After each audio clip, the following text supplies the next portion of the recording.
पुण्यात्माओं, जब तक हम परम पिता कबीर परमेश्वर की शरण में नहीं आवांगे, ना तो हम ऋषि बन सकते, ना हम संत भगत कवा सकते, क्योंकि 1 मिनट में ना जानियो के बिजली करवा दे और के करवा दे। तो जैसे भगवान शंकर जी ने यही समाधान ढूंढा कि पार्वती ने मेरे को धोखा दिया और मैं पार्वती पर अटूट विश्वास करता था कि मेरी प्रियतम है और मेरे साथ कभी भी झूठ नहीं बोलेगी, मेरे साथ कोई भी छल नहीं करेगी। इसने भी छल कर दिया, इसलिए उसने सोचा कि मैं अपने काम वासना को नष्ट कर दूं। 88,000 वर्ष तक उसने विषय वासना को नष्ट करने के उद्देश्य से तप किया, साधना की समाधि लगाई और उसने मान लिया कि तेरा जो है वासना खत्म होगी। अब वो खूब घूमता फिरता है, मस्त हो गया कि अब तेरे ऊपर कोई असर नहीं होना, ना विषय वासना प्रभावित होगी, ना स्त्री की आवश्यकता पड़ेगी, शादी करवाऊंगा को नहीं। तो कुछ दिनों के बाद काल ने तो ये है, इसके हाथ में रिमोट है, वो चाहता है अगर ये सभी ऐसे रहने लग गए तो तेरे लिए खाने के लिए संतान उत्पत्ति कैसे होगी। उसने भगवान शंकर के मन में प्रेरणा कर दी कि मैंने सुना है कि जब सागर मंथन हुआ था तो देव राक्षसों ने अमृत का कलश ले लिया था और भगवान विष्णु जी ने एक सुंदर स्त्री का रूप बना करके उनसे वो कलश और उनको शराब दे दी थी और कलश छीन लाए थे। तो उस समय भगवान कितने सुंदर लग रहे होंगे स्त्री के रूप में। भगवान का वो रूप मैं नहीं देख सका क्योंकि मैंने, शंकर भगवान कह रहे हैं कि मैंने उस समय विष पान कर लिया था और उसके गंगेड़े में, उसके नशे में मैं देख नहीं सका। इस उद्देश्य से देख काल कैसे चाल से चलता है और पहुंच गया श्री विष्णु जी के पास। विष्णु जी से प्रार्थना की कि मुझे आप अपना वो रूप दिखाओ, मैं देख नहीं सका था। विष्णु जी ने बहुत मना किया पर नहीं माने।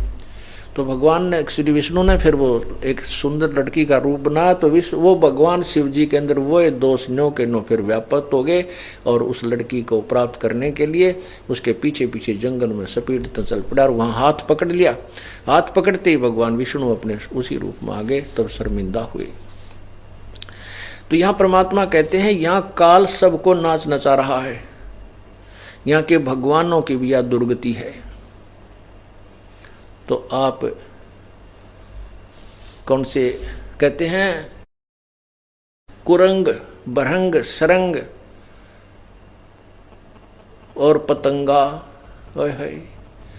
इंद्री एक ठग्यो 30 अंगा, तुम रे संग 5 प्रकाशा, ये योग युगत की झूठी आशा। एक एक विकार होता है, जैसे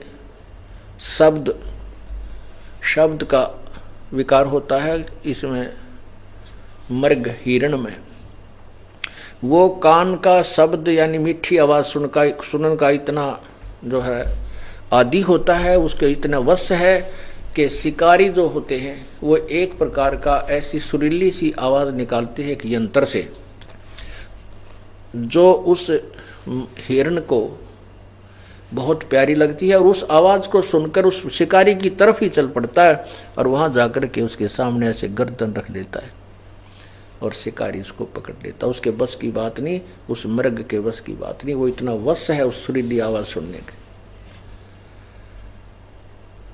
फिर हाथी जो होता है वो, उसमें विषय वासना बहुत होती है।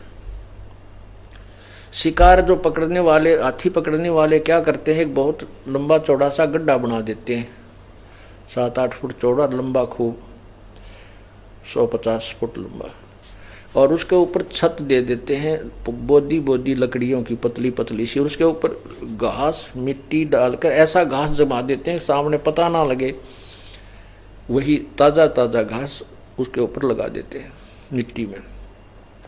और उनके पास एक ट्रेंड आथनी होती है, उस आथनी को वो उस हाथियों के झुंड में भेज देते हैं।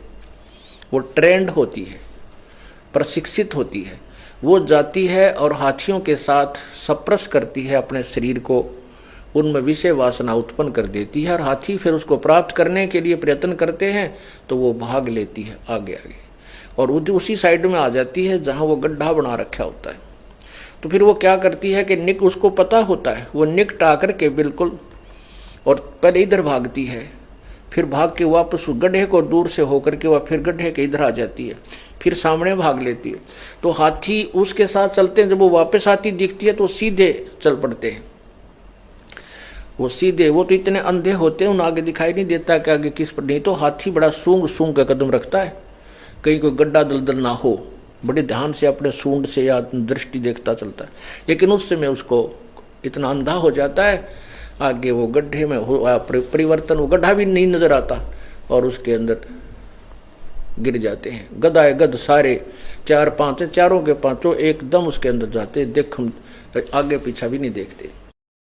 तो फिर वो उनको उसके अंदर रखते हैं 1 दिन 2 दिन, वो खूब चिंगाड़ मार मार कर निढाल हो जाते हैं, फिर उनके ऊपर कूद करके उनको अंकुश से सेट करते हैं। बाकी हाथी भाग जाते हैं जब पता लगता है इनके ऊपर आपत्ति आ गई है। तो कहने का भाव ये है कि कुरंग मतंग शब्द सप्रस रूप, ये पतंग, पतंग होते हैं ये तितली सी जो होती हैं पतंगे, ये दीपक के ऊपर उस रूप पर, उसकी सुंदरता पर, उसकी चमक पर इतने आसक्त हो जाते हैं, उसके ऊपर जाके चिपट जाते हैं और जल के मर जाते हैं। रस, रस ये जीभ का स्वाद मछली में, मछली पकड़ने वाले क्या करते हैं, वो मच्छी पकड़ने वाले क्या करते हैं कि एक मांस का टुकड़ा एक हुक में टांग लेते हैं, कांटे में लोहे के, तीखी, वो आगे से उसका तीखा जो है ना नोकीला होता है शिरा, तो उसको धागे से बांधकर उसमें डाल देते, और मछली भाग कर आती है उसके ऊपर ऐसे अपने मुंह में डाल लेती है, मुंह में डालते वो ऐसे झटका देते हैं, वो मछली के ऐसे मुख में फंस जाता है वो नोकीला हुक, वो कांटा, और उसको बाहर पटक देते हैं, तड़प पटक कर 2 मिनट में मर जाती है। और गंध यानी सुगंध, नासिका से जो आनंद लेने का आदि होता है भंवरा, भंवरा बाग में जाता है, सुगंधित फूल होते हैं, फूल के ऊपर बैठ जाता है, उससे उठता है नहीं, और शाम के समय कुछ फूल ऐसे बंद हो जाते हैं, वो सुबह मर जाता है, पर वो उसको छोड़ नहीं सकता। तो यहाँ परमात्मा कहते हैं कि कुरंग मतंग, कुरंग मतंग पतंग भरंग और सरंगा, इंद्री एक ठगो 30 अंगा, उन कहते एक एक विकार था उसमें मर गए, और तुमरे संग 5 प्रकाशा, योग युगत की झूठी आशा। तो बनावटी बात करते हो कि बड़ा योग युगत हो गया, साधना करता है, बड़ा विकार जीते बैठा है, उसने ना जीत रखा टट्टू भी। कहते हैं विकार मरे मत जानियो जो भूबड़ में आग, जब तक हम कभी परमेश्वर की शरण में नहीं आएंगे यो मन टेकन को दे जीवन। ये तो कबीर परमात्मा ही हमारी व्यवस्था ठीक रखेगा, हमारा प्रोटेक्शन करेगा। मन की तो बकवाद करने की आदत है, परंतु भगवान इसको लिमिट से आगे नहीं जाने देगा, क्योंकि उसको पता है कि ये कहाँ तक पहुँच सकता है और ये कितनी हानि पहुँचा सकता है। इसलिए प्रभु इस मन को सीमा में रखता है। अब देखो काल ने कैसा जुल्म किया, मनुष्य जन्म दिया तो 5 बकवाद लगा दी, ओए गाने सुन की आदत मारे में, अच्छी सुगंधित खुशबूदार तेल त्याल छिड़कन की बीमारी मारे में, सुंदर रूप देख लिया उस पर आसक्त उनकी बीमारी मनुष्य में, यानी हर प्रकार की बकवादें। कबीर परमात्मा कहते हैं कबीर कुत्ता 30 दिन रुत पे रहे उजास, कामी नरकुता सही ये 6 ऋतु 12 मास। परमात्मा ने मनुष्य को कुत्ते से भी बदतर जीव बताया है। कहते हैं कुत्ता तो 30 दिन ऋतु के ऊपर ही उसके अंदर उत्तेजना होती है विकारों की, और कहते कामी नरकुत्ता से 6 ऋतु 12 मास, इस मनुष्य के अंदर ये भी विकार कोई समय ही नहीं दिया। तो परमात्मा कहते हैं कि इतने विकार, इतना आपके ऊपर काल ने जाल फैला रखा है, तुम समझते नहीं।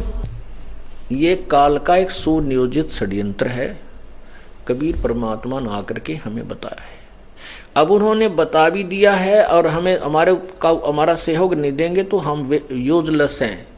जिससे ज्ञान भी हो जाए हम कुछ नहीं कर सकते, ना किसी विकार को कंट्रोल कर सकते जब तक परमात्मा की मदद, उसका अंकुश इस मन के ऊपर नहीं रहेगा। अंकुश रहेगा, उसकी मर्यादा में रहेंगे, इस नाम का जाप करेंगे, सुबह शाम दोपहर की सब अपनी क्रियाएं करेंगे और नेक नीति से रहेंगे तो परमात्मा इस काल के जाल से हमें बचाएगा। तो क्या बताते हैं भाई, साच कहूं तो जग ना माने, या झूठ कही ना जाई हो। साच कहूं तो जग ना माने, या झूठ कही ना जाई हो। ब्रह्मा विष्णु ये शिव जी दुखिया, जिन ये राह चलाई हो, जिन ये राह चलाई हो। अब ब्रह्मा दुखी, विष्णु दुखी, शिव जी दुखी।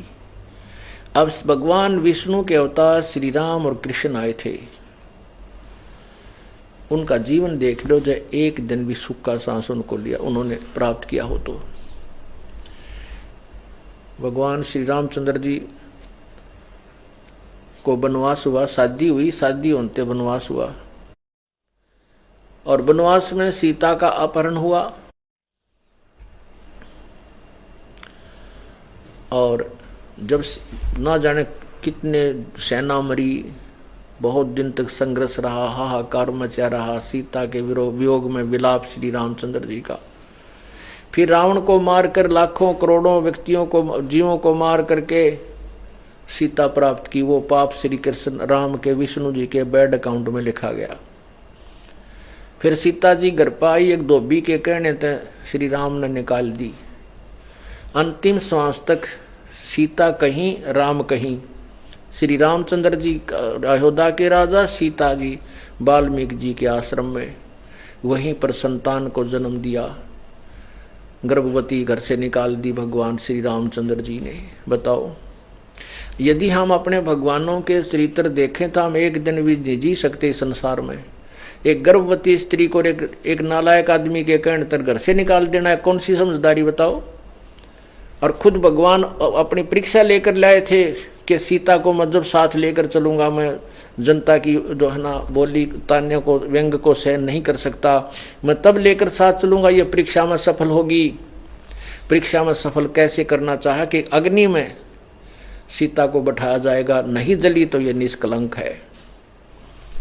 बता क्या उद्देश्य था भगवान का? ये उद्देश्य था कि इसने मार दूं, मर जा, जल के खत्म हो जा, नहीं तो लोग तुझे जीने नहीं देंगे। लेकिन वो नहीं मरी क्योंकि वो निष्कलंक थी। अब नहीं मरी तो वहां आकर के पक्का सबको ये हो गया कि बड़ी सीता जी सती है, इनमें कोई इसने रावण से कोई संपर्क नहीं किया, इसलिए अग्नि ने इसको जलाया नहीं। भगवान भी प्रसन्न हुए और घर आकर के एक दो वर्ष के बाद किसी व्यक्ति ने कह दिया अपनी पत्नी को, घर से एक धोबी की पत्नी एक दो दिन घर से बाहर रहेगी, लड़ाई झगड़ा हो गया, वह रूठ कर चली गई कि तो अपने रिश्तेदारों हो गए, फिर वापस आ गई। वो उसको कूट रहा रात्रि में कि निकल जा घर से, मैं राजा दशरथ का लड़का जो ना रामचंद्र की नहीं हूं कि जो 12 वर्ष तक रावण के पास रही, सीता को स्वीकार कर लिया, मैं तुझे नहीं अपने घर में रहने दूंगा, तू उल्टा है, तू बता रात को कहाँ रही, 2 रात। वो कह रही मैं अपनी रिश्तेदारी में गई थी, वहां पता कर लो। तो रामचंद्र जी गुप्त भेष बना करके अपने अयोध्या में नगरी में घूम रहे थे। उन्होंने ये वार्ता सुन ली और अगले दिन अपनी पत्नी को उस धोबी की वार्ता सुनकर निकाल दिया घर से। बताया क्या बात हुई भाई। और फिर क्या हुआ कि अंतिम सांस तक सीता कहीं और वो कहीं, दोनों का मिलन नहीं हुआ। तो जिस व्यक्ति का परिवार कहीं पर हो और स्वयं चाहे वो सारी पृथ्वी का राजा बन जाए, उसको एक पल भी चैन नहीं, वो सुखी नहीं। फिर श्री कृष्ण जी का जीवन देखो, जेल में जन्म हुआ, मामा शत्रु हो गया, कभी जरासिंह मारने जा रहा है, कभी कोई, कभी पूतना, कभी केसी राक्षस, कभी चाणोर, और कभी काल्यावन चढ़ाई कर रहा है। मथुरा भी छोड़ करके भगवान समुद्र में पहुंच गए। मथुरा से कई हजारों किलोमीटर दूर, कि यहाँ ना कोई आवेगा ना कोई हमसे झगड़ा करेगा। द्वारिका का अर्थ होता एक द्वार वाली नगरी। उस समुद्र के टापू पर जाकर के शेष जीवन वहां जिया, और वहां पर भी अंत में क्या हुआ कि दुर्वासा के श्राप से पूरा यादव कुल नाश हो गया। श्री कृष्ण जी के भी पैर में तीर मारा, जहर से बुझा हुआ। किसने? एक जब रामचंद्र के रूप में विष्णु जी अवतरित थे, उन्होंने सुग्रीव के भाई बाली को मारा था धोखा देकर, एक वृक्ष की ओट लेकर के। अब उस बाली को धोखे से मारा हुआ टिट फॉर टैट, यानी अदले का बदला देना पड़ा। वही बाली वाली आत्मा तो शिकारी बना, और वो रामचंद्र वाली आत्मा श्री कृष्ण था।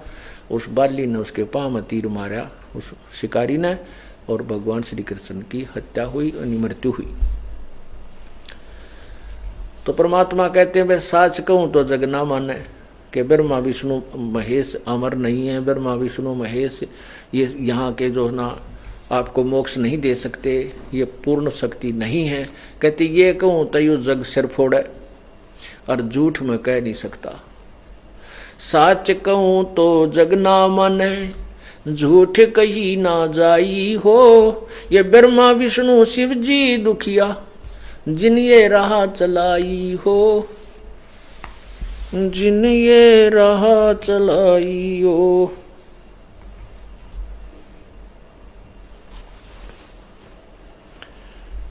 अब ब्रह्मा विष्णु तीनों ये भी महादुखी हैं, जिन्होंने ये काल की व्यवस्था बनाई हुई है। ब्रह्मा जी शरीर जीवों की उत्पत्ति करवाता है, और विष्णु जी यहाँ मोह ममता एक दूसरे में डालकर सतिथि रखता है, और शंकर जी संहार करके अपने पिता के पास 1 लाख प्राणियों को नित्य भेज देता है।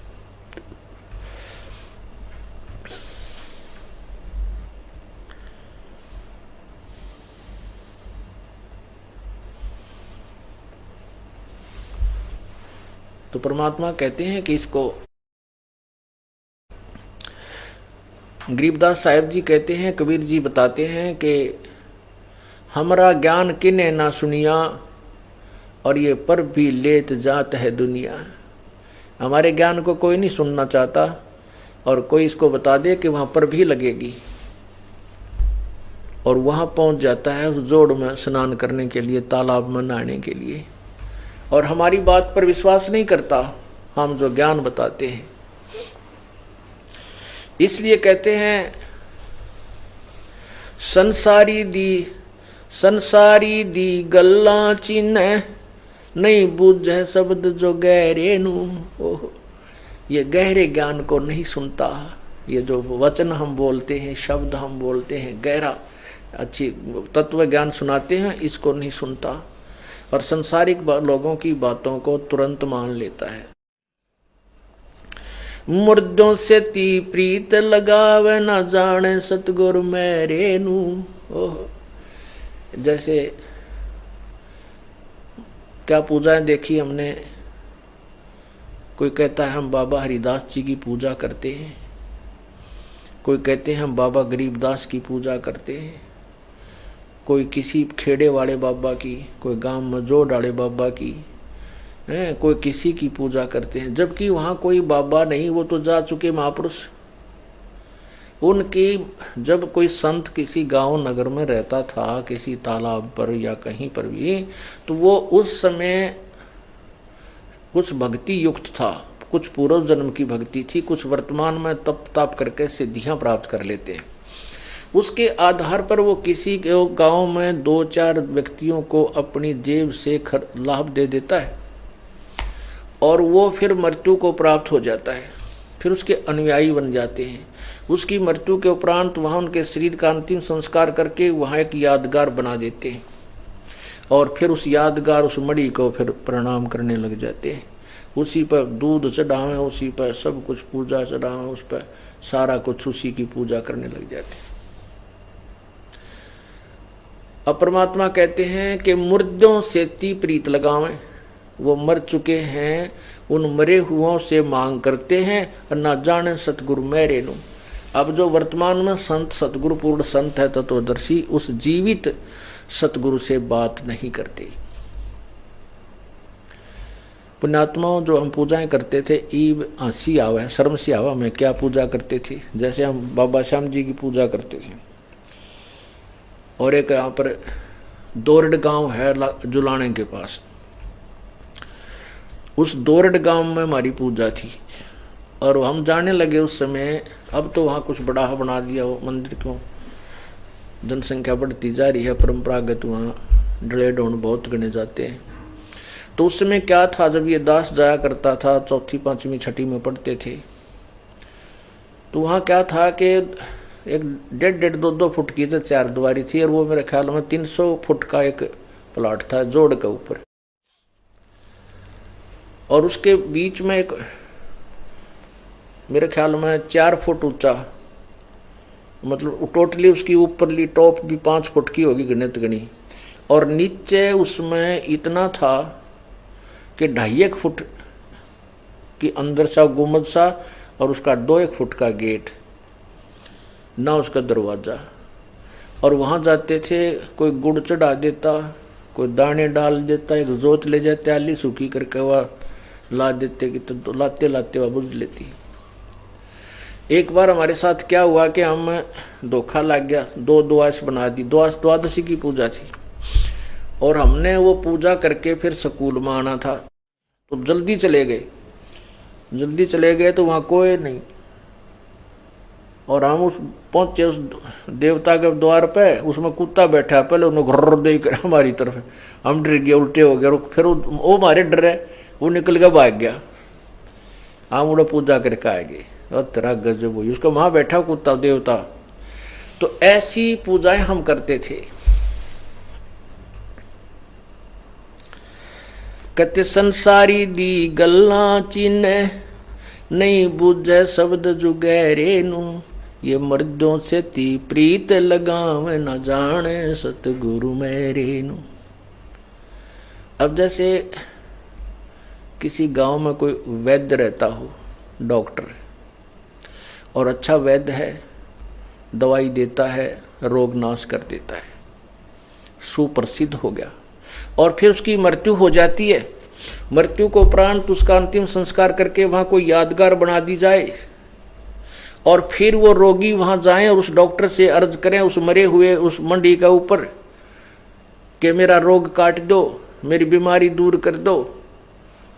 क्या वो मरा हुआ वैद्य दवाई बता देगा? कभी नहीं।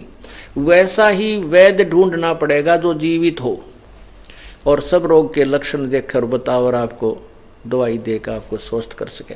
ऐसे ही जो संत चले गए, जितने भी सतर के उनके पास कोई शक्ति भक्ति थी वो तो चले गए, वहां है ही नहीं।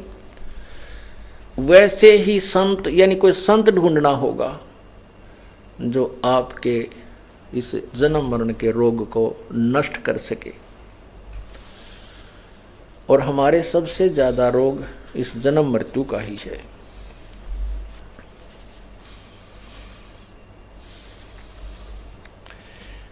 अब क्या बताते हैं, ये आत्मा रोती है और कहती है मैं तो दे दी है बालम याणे नु, मैं तो दे दी है बालम याणे नु, मैं तो दे दी है बालम याणे नु, मैं तो दे दी है बालम याणे नु। गीता और भागवत पढ़े नहीं बूझे शब्द ठिकाने नु, गीता और भागवत पढ़े ना बूझे शब्द ठिकाने नु, मन मथुरा दिल द्वारका नगरी कहा करे बरसाने नु, मैं तो दे दी है बालम याणे नु, मैं तो दे दी है बालम याणे नु। जब फुरमान धनी का आया को रख घर जाने नु, जब फुरमान धनी का आया को रख घर जाने नू, जा सतगुरु का शरणा लीजे, मिटे जम तलबाने नू। मैं तो दे दी है बालम याने नू, मैं तो दे दिए बालम याने नू, मैं तो दे दी है बालम याने नू, मैं तो दे दी है बालम याने नू। गीता और भागवत पढ़े नहीं बूझे शब्द ठिकाने नू, गीता और भागवत पढ़े नहीं बूझे शब्द ठिकाने नू, मैं तो दे दी है बालम याने नू, मैं तो दे दी है बालम याने नू। उत्तर दक्षिण पूर्व पश्चिम ये फिरता दाने दाने नू, उत्तर दक्षिण पूर्व पश्चिम ये फिरता दाने दाने नू। ये सर्व कला सतगुरु साहेब की हरि आए हरियाणे नू, मैं तो दे दी है बालम याने नू, मैं तो दे दी है बालम याने नू, मैं तो दे दी है बालम। जम किंकर का राज कठिन है, नहीं छोड़ राजा राणे नू, जम किंकर का राज कठिन है, नहीं छोड़ राजा राणे नू। या दुनिया दा जीवन झूठा, ये भूल गए मर जाने नू, मैं तो दे दी है बालम याणे नू, मैं तो दे दी है बालम याणे नू। शील संतोष विवेक विचारो, ये दूर करो जुल्माने नू, शील संतोष विवेक विचारो, दूर करो जुल्माने नू। ज्ञान दरा से ध्यान की तुरिया, कोई जाने पान रिसाने नू, मैं तो दे दी है बालम याणे नू, मैं तो दे दी है बालम याणे नू, मैं तो दे दी है बालम याणे नू। मैं तो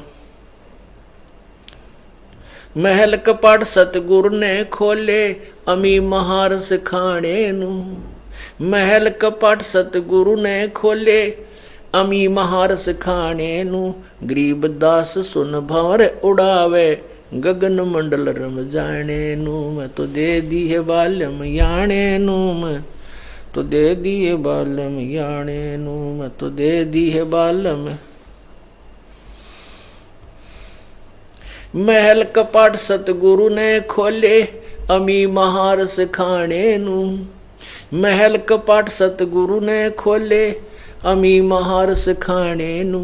गरीब दास सुन भंवर उड़ावे, गरीब दास सुन भंवर उड़ावे, गगन मंडल रम जाने नू, मैं तो दे दी है बालम याणे नू, मैं तो दे दी है बालम याणे नू।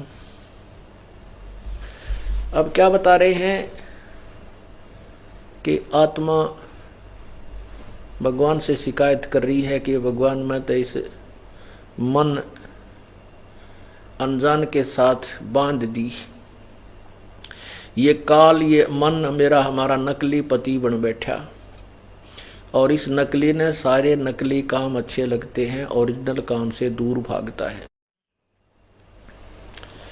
तो क्या बताते हैं, गीता और भागवत पढ़े ना बूझे शब्द ठिकाने नू। होय होय, कहते गीता भी पढ़ते हैं, ये भागवत पुराण भी पढ़ते हैं, भागवत देवी पुराण भी पढ़ रहे हैं, लेकिन ना बुद्ध शब्द ठिकाने नू।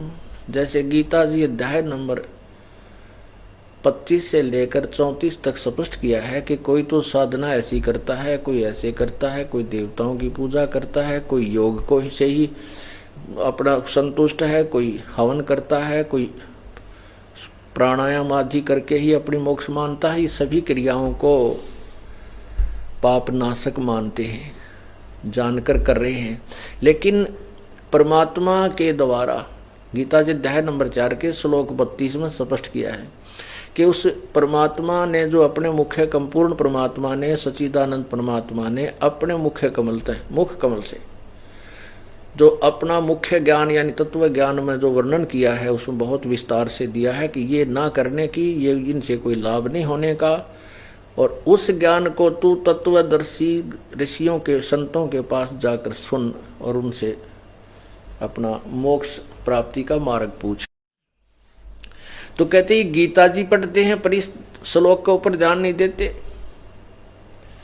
उस ना बूझ शब्द ठिकाने नो, उस वास्तविक मार्ग को, उस ज्ञान को, उस मंत्र को नहीं टटोलते, ना बूझते, ढूंढते नहीं कि ये कहाँ से, ये गीता में जो ज्ञान दिया है कि उस संत को की खोज करो। इसे सिद्ध हुआ कि गीता जी का ज्ञान इनकम्प्लीट है, इसे मोक्ष हो ही नहीं सकता। और फिर भी इसी के ऊपर चिपके रहे हम।